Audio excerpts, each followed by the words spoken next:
ferroviário aposentado Edgar Correia nasceu em Mato Grosso e lembra bem do dia em que Mato Grosso do Sul foi criado e dividido oficialmente do vizinho Mato Grosso em 11 de outubro de 1977.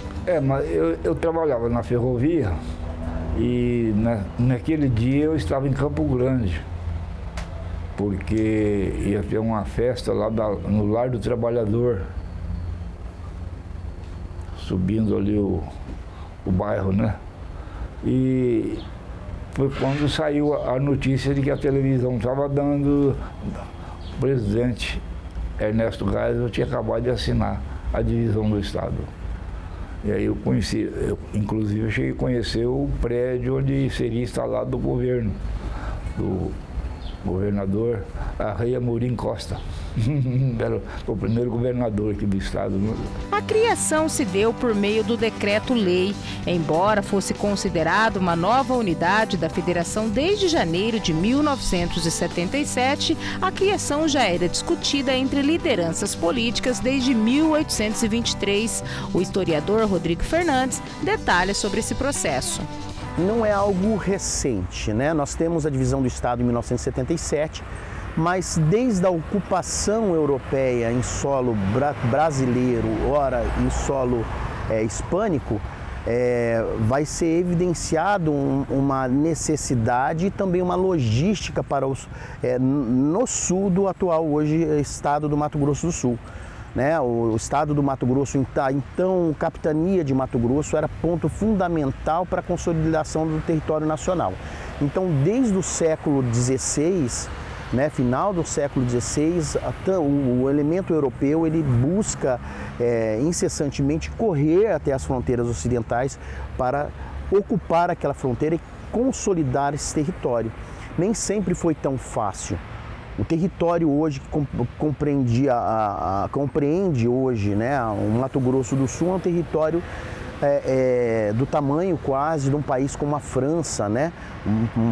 Um território muito extenso. E antes, com quase 1.300.000 quilômetros quadrados, esse território também, numa época distante, ele era um território inóspito, um território de difícil acesso.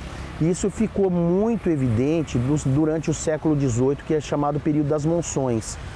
Né? Quando se descobre o ouro no Cuiabá, o sertão foi muito pouco utilizado. Então eles saíam do Tietê até o rio Cuiabá, e lá com a exploração do ouro é que efetivamente o elemento lusitano vai ocupar o estado. Mas no sul já existia tanto as reduções jesuítas espanholas, quanto também novos assentamentos da vacaria. Isso até o século XVIII era uma constante. Então, cidades hoje como Naviraí, né, a região onde abrange Ponta Porã, né, até Corumbá, que não existia naquela época, eram povoadas por hispânicos. E a necessidade do paulista, que não tinha economia, era expandir cada vez mais o seu território, num primeiro momento em busca de índios escravos e em busca de minérios, né? Praticamente foram os paulistas e os mineiros que entraram na região do Mato Grosso com o intuito de exploração. Então, já no final do século XIX, né, na segunda metade, com a criação de Corumbá, né, com a fundação de Corumbá, que era uma das poucas citadelas do nosso estado, né? A gente tinha ali também a região de Camapuã, né? Que também era uma região antiga. Existiam-se poucas cidades, então começa a se consolidar a vacaria através de um desenvolvimento pautado na economia do gado, né? Porém isolado de uma sede administrativa central. Naquela época já província, né? Não era mais uma capitania de Cuiabá, tudo era muito distante. Então o trato administrativo, o trato político era algo muito difícil. Fazer uma viagem de Corumbá naquela época até Cuiabá era algo penoso. O Instituto Histórico e Geográfico de Mato Grosso do Sul, que fica em Campo Grande, tem uma vasta documentação sobre a história da divisão de Mato Grosso e a criação de Mato Grosso do Sul. A presidente do Instituto, Madalena Greco, destaca que realmente a divisão do Estado partiu da classe política e atendeu aos anseios da classe pecuarista. Quando eles pensam em criar um projeto chamado de potência agrícola para essa região centro-oeste. Então, esse anseio do governo militar, ele vem de encontro aos nossos pecuaristas e que a grande maioria tinha um domínio absoluto da política.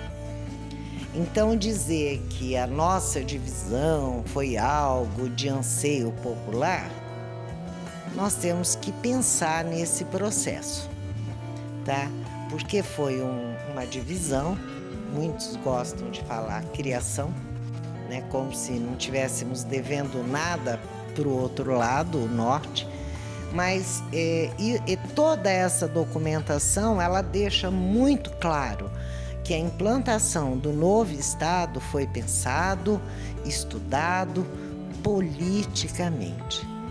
Aí ela vai acontecer. O historiador Rodrigo Fernandes detalha esse momento para separar o Estado de Mato Grosso.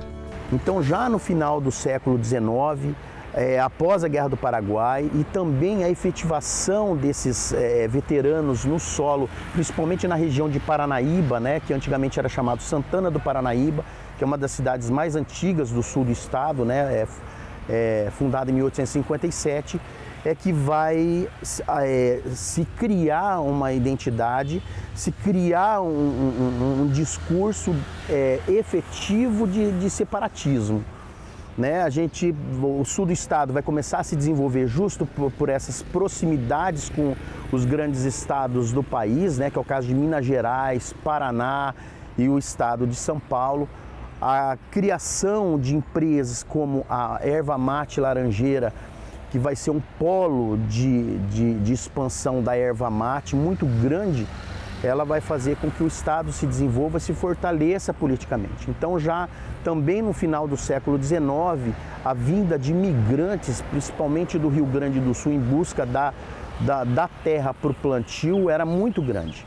E aí que vai se gerar a primeira insatisfação com a hegemonia da erva mate, né, dentro de um processo separatista, né, que acontece em Nioaque em 1900, né?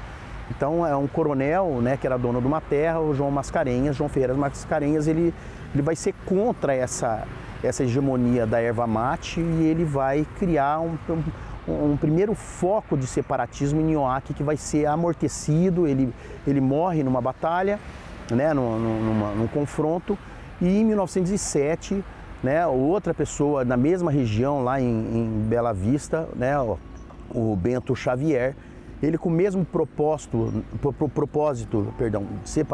separatista, ele também vai demorar 4 anos para ele tentar ter um poder político administrativo, né, nas mãos ali regionalizado para realmente separar o norte, que a capital era Cuiabá, né, inclusive do sul, e criar um novo estado em função das demandas políticas, né, econômicas que o sul do estado tinha. Um ponto fundamental nisso é a evolução e o desenvolvimento econômico do sul naquela época era muito maior do que do norte. Na criação de Mato Grosso do Sul, 55 municípios formaram um novo estado. Ao longo de 46 anos de história, já são 79 municípios. Mato Grosso do Sul, que chega hoje aos seus 46 anos de criação, tem 2.756.000 habitantes. É um estado novo ainda e que tem uma ampla área para o seu crescimento. O estado que começou com uma economia pautada na pecuária, hoje tem vários segmentos econômicos sendo explorados no estado. Com 306 milhões de hectares, o estado se consolida como um dos que mais cresce no Brasil, apresentando resultados expressivos na economia, fruto de investimentos importantes do setor público e privado, proporcionando inclusive dados positivos na geração de empregos. Sim, é um estado que tem potencialidades, é um estado que tem território ainda a ser explorado, lembrando que é um estado quase do tamanho da França, com 79 municípios, né?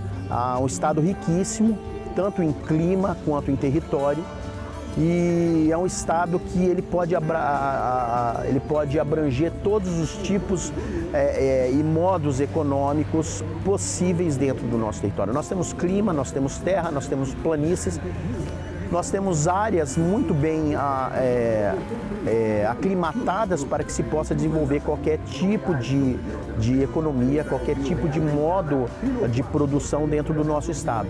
O que convém hoje, o que é de bom senso é que nós temos que pensar agregado de maneira sustentável para que nós não impactemos o nosso estado que ainda se encontra virgem e desenvolver o estado da melhor maneira, né?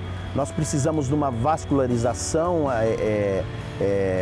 de rodovias, nós precisamos também da ferrovia, que a ferrovia possa voltar. Ela foi o primeiro modo econômico do nosso estado e fez com que o estado se desenvolvesse efetivamente. Mas também nós precisamos de políticas que façam a economia girar, não apenas numa grande monocultura, né? Seja ela a criação de gado extensivo, ou seja agora, como nós vemos, o contraste com a economia da celulose do papel. O estado de Mato Grosso do Sul é um estado grande por excelência. É um estado que nós temos a terra virgem ainda e que nós podemos dar o destino certo, correto para o nosso estado, para que ele seja realmente um estado pujante, seja um estado economicamente forte, mas que seja um estado que tenha um desenvolvimento e um apelo social digno dos cidadãos sul-mato-grossenses.